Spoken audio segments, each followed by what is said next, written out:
The Anglo-Norman Period. This period lasted from 1066 up to including 1350. We were inspired by the English language.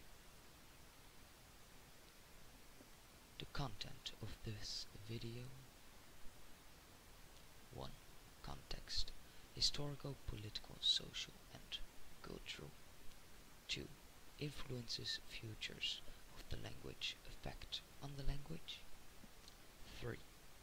Difference, present day, English. 4. Author, context, gender, social class, race, life and attitude. 5. Prose poems. 6. Genre. Well, what are we waiting for? Let's start!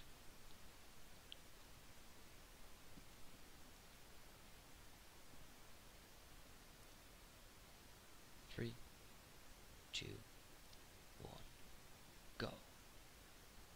1. Context: historical, political, social and cultural. Historical. In the south, we've got France. North of France, we've got England. They are only separated by the English Channel. The event of the Norman conquest caused the transition of the Old English to Middle English. In 1066, William the Conqueror, the Duke of Normandy, and later William I of England, invaded the island of Britain from the north of France. The arrows indicate the invasion of the Normans, better known as the Battle of Hastings.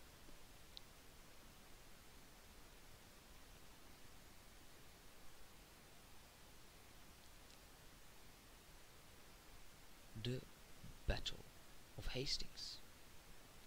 The Battle of Hastings was the start of the Anglo-Norman period. This battle was a fight between England and France.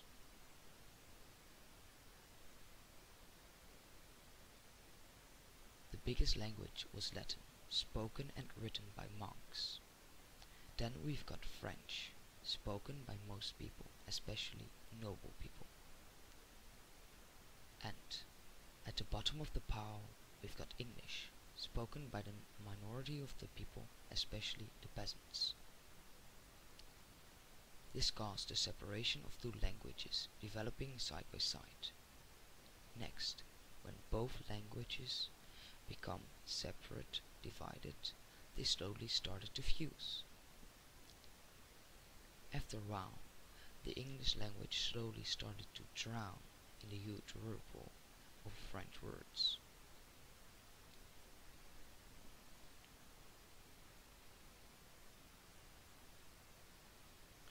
Political.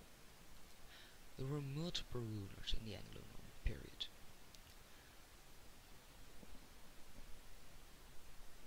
Those rulers were absolute rulers. The first and important one was William I the Conqueror. This man was responsible for the Norman conquest. The second ruler was William II, or also known as William Rufus, and the third ruler was Henry I. Social. There was a clear hierarchy within the society. The monks wrote Latin. This was the biggest language at the time. Noble people, high in hierarchy, spoke French, and peasants, lower in hierarchy, spoke English. The peasants tried to remain the English language by ignoring the French language and keeping speaking English, but the fusion of French and English stimulated the taking over of English by French.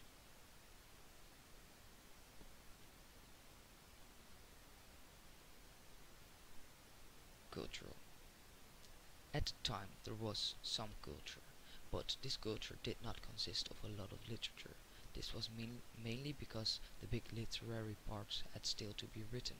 Example of this is the Canterbury Tales, which is written around 1400. 2.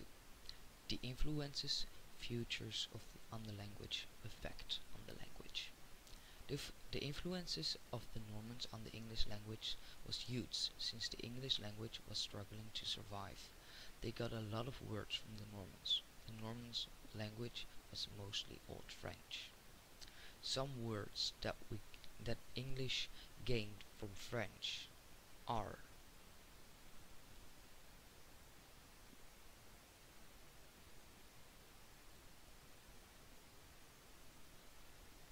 obedience, servant, peasant, vessel, serve, justice, jury, sauce, and biscuit.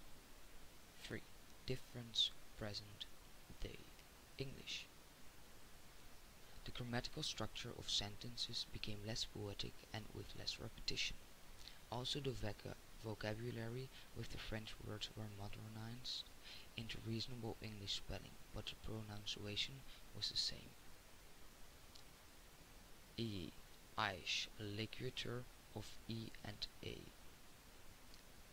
Aiguille. Form, borrowed by Old English scribes from the runic alphabet for a non-Roman Germanic sound, now written the. Crust, thorn, an abbreviation for that. Theronian, at, that form of ampersand used by Old English scribes. Eth, another way of representing the Germanic the sound. Wine, borrowed by Old English scribes from the runic alphabet for the Germanic W sound. Joch, the form of the letter G in the insular script commonly used in Old English manuscripts. Est appears frequently in medieval manuscripts for the SS or SZ sound. 4. Author context, gender, social class, race, life, and attitude. There's barely information about the author of Sir Gawain and the Green Knight. This is of course strange, but this is caused because the printing of text is invented in 1450, after our time, so the stories were mostly shared with each other by telling or singing. The people who delivered these texts and songs were called troubadours. So back to the point, the story from 1375 does have an author, but is handed over by multiple people, so the author disappears due to this. 5. Prose and poems. After the Battle of Hastings, which is the beginning of the Anglo-Norman period, prose and poems were mostly written in French and Latin. These languages were also the language of the church and of science. This fusion of English and French affected poetry more than prose. The Normans brought a higher standard of culture in the society. They also introduced a language, French, and a new kind of poetry, the system of syllable and rhyme instead of the old alternate verse. This period was a new start of prose and poems, and this meant a slow victory for Norman conquerors. One of the more well-known poems is made by the unknown author. This poem is about Sir Gawain and the Green Knight, a story that J.R.R. Tolkien translated from about 1375.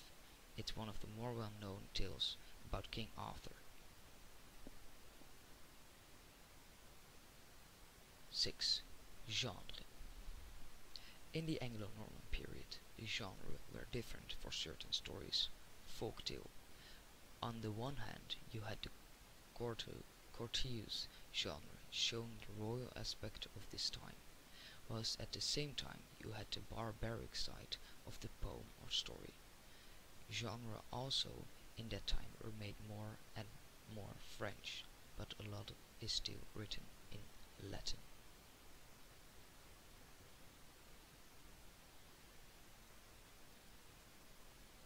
Information folder.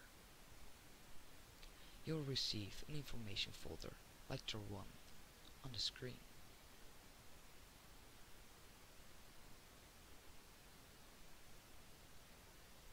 Thank you for watching. Don't forget to subscribe. You may also want to hit the like button. Well, see you next time.